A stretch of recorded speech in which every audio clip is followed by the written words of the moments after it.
Hello, loyal Noob Schoolites. Welcome to SC2 Noob School. As always, I am your professor, your host, your teacher, your wizard Jesus, Trebus. And today, yeah, actually, I didn't make that up. Wizard Jesus. Pretty much people have been calling me, or saying I look like Jesus my entire life. Like in high school, I had long hair, and people said I look like Jesus. I lost the long hair, I grew a beard. I still look like Jesus. So maybe sometime I'll combine the two and become the ultimate Jesus impersonator. And I'll be a StarCraft teaching Jesus impersonator. How cool is that? That is awesome. So I am. Oh yeah, and then a couple people in the comments said I look like a wizard, and Wizard Jesus. Wow, that's awesome. That's an honor. It's a pleasure to be the Wizard Jesus of StarCraft. Anyway, I hope you guys are enjoying these commentaries. This one is going to be, I'm going to be watching it from this Protoss player's perspective, and I'm going to go ahead and spoiler pretty much the entire game. He's going to get a fast observer out, and then get a Twilight Council, chrono boost out that blink, get a ton of stalkers, and then abuse this cliff right here. There's all these cliffs right here that you can abuse as blink stalkers so long as you can get sight up there. So that's the entire reason for that, the robotics facility and the observer. So looking here, this is Mao's Mana of the Mao's clan. He is doing a very, very normal Protoss opening. He got this gateway on 12, I'm pretty sure that was 12, and then getting a assimilator up at 14. Super normal. If you want to see this build order fully fleshed out and fully explained, I actually did a stock Protoss opener that was very close to this. I think I did a 13 gateway 14 assimilator, so only very slightly different. So go check that out if you want to see more of this opener shenanigans. Anyway, so what is the Terran player doing? Let's see. He has got a tech lab going down. He's obviously got his gas up here and his orbital command. Very ordinary. And I want to point out this gateway. Most Protoss players actually will not use this gateway until the cybernetic score comes out. The reason being, Zealots just aren't that useful at the beginning of the game, especially versus Terran, or versus any scouting worker. A Zealot will not catch that scouting worker if you micro the scouting worker properly. They're just too slow, so oftentimes it's not worth it to get that Zealot out and, just prefer getting maybe the second gas sooner, or pylon, or chrono boost more Zealots, or probes, or whatever. So as soon as the cybernetics core comes out, he is going to get a stalker, which will be a really effective way to deny scouting. In fact, I greatly prefer getting the stalker out versus the Zealot. The Zealot just doesn't feel useful most of the time. Important to chrono boost though, because that is your first defense, and you can be weak to things like Reapers. This is a fast Reaper. Reaper's actually going to get like 3 probe kills there, so that's pretty good. But now that this Stalker's out, that Reaper doesn't stand a chance. He gets the Reaper down. It's vital to either stop the bunker from being built or take the Reaper down. In this case, there were 2 SCVs trying to build a bunker, so it'd be a little easier to take the Reaper down. So good choice by Mana. Gets a Reaper, this bunker becomes useless, and there's just 2 free SCV kills right there. So I don't even know if that Reaper rush was worth it, losing those SCVs. I believe he did get the salvage off on the bunker though. So also I want to point out that Goody was planning, he actually was sending a Marauder this way to go to the bunker, because a Marauder versus a Stalker, the Marauder wins every time, because Marauders do 20 damage versus armored units, Stalkers only doing 14. So a Marauder will win that fight. Important to know. So what is going down now? You see he's got his robotics facility up, and all he's going to use this for is the observer. Maybe it looks a little useless, like, well, maybe you shouldn't get the robotics facility out if you're not going to use it for other things.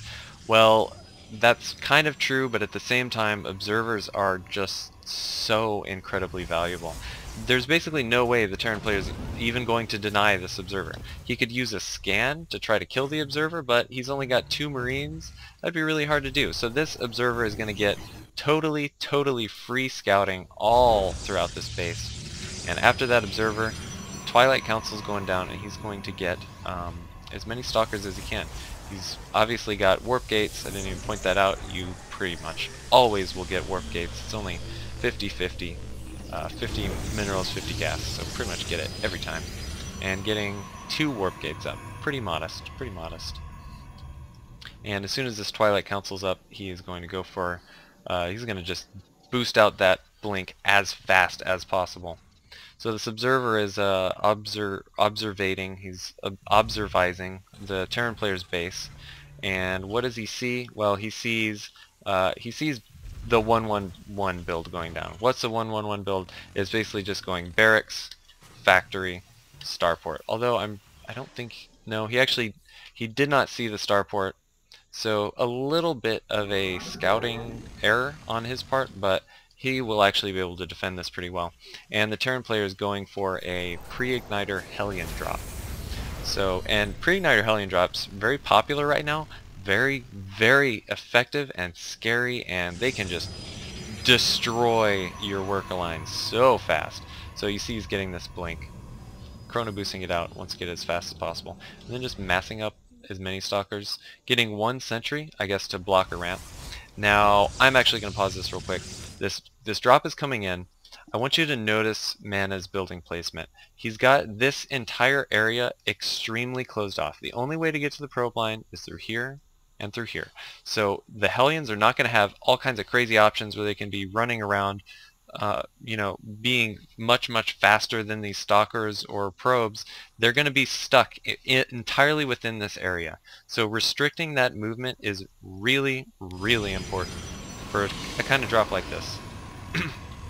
So the drop is actually going to be quite effective. That's quite a few probe kills. And notice this, he's sending 1 stalker this way, he's sending the rest of the stalkers this way. These Hellions just cannot get out of there. If they were able to get out, they would have been able to continue to harass even more of these probes. So this building placement he had there saved him actually a lot of headache. So you see he's got his blink finished, he's got his observer in position, he's got a ton of stalkers. Looking at the army, he's got a quite a bit bigger army. He's actually behind in supply because he lost all those probes, but he's got quite a bit bigger army. The Terran player is trying to expand. This is excellent timing for an attack. Lots of times when you do this 1-1-1 build, you're going to want to expand a little bit after it. So this is the expansion. Harassment is a good way to expand. If you can harass, you can keep them inside of their base, and then you can expand. So Goody probably thought he was going to be able to pull that off, but these blink stalkers are just so mobile, he can just easily build some more stalkers, reinforce, blink up the cliff, do some damage, and the Terran player is in a pretty tricky position right now. So he's actually microing away those marauders pretty well. Continuing to blink in and out, and shields regen just so fast. You see he's putting I'm just going to pause it, this is important. He's putting the shielded the stalkers that still have shields up front, so that they'll just take shield damage and then he can run away, regen some shields, and none of these will die. Hopefully. That's the goal with his micro. Blinking in on this tank, really good move. He was actually sending SCVs in to repair that tank, and that could have been really bad news for Mana. So continuing to abuse the Terran players, all he has left in terms of army is 1 Marauder. He's got another siege tank coming out, and you can see he can just continue to reinforce. He's adding on another gateway so he can reinforce even faster. This is just a bad spot for the Terran player. No other way about it. Ooh, getting a nice... Oh, he's repairing. Is he gonna get it? Oh man, that was actually a really huge moment. If he could have kept that tank alive, he quite possibly could have defended this rush. Tanks are actually very good against armored units when they're unsieged. In fact, they do higher damage unsieged than they do sieged, or higher DPS rather. But you know, splash obviously helps that DPS. So Goody is forced to GG. He's just got no army left. He's got a lot of workers, but you know, Mana can just continue to reinforce forever. Forced to GG. So I hope you guys enjoyed kind of this style of commentary.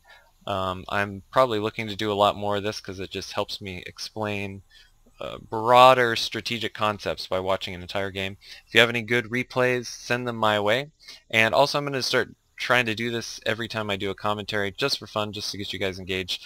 I want you to leave me a comment and let me know what your favorite Protoss upgrade is. One of my favorites, either Blink or Charge.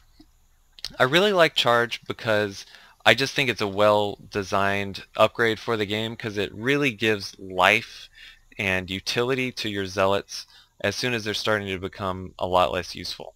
Like in the mid-game, zealots are just becoming less and less and less useful, and then you can just jam out Charge and all of a sudden they become awesome again. So I love Charge.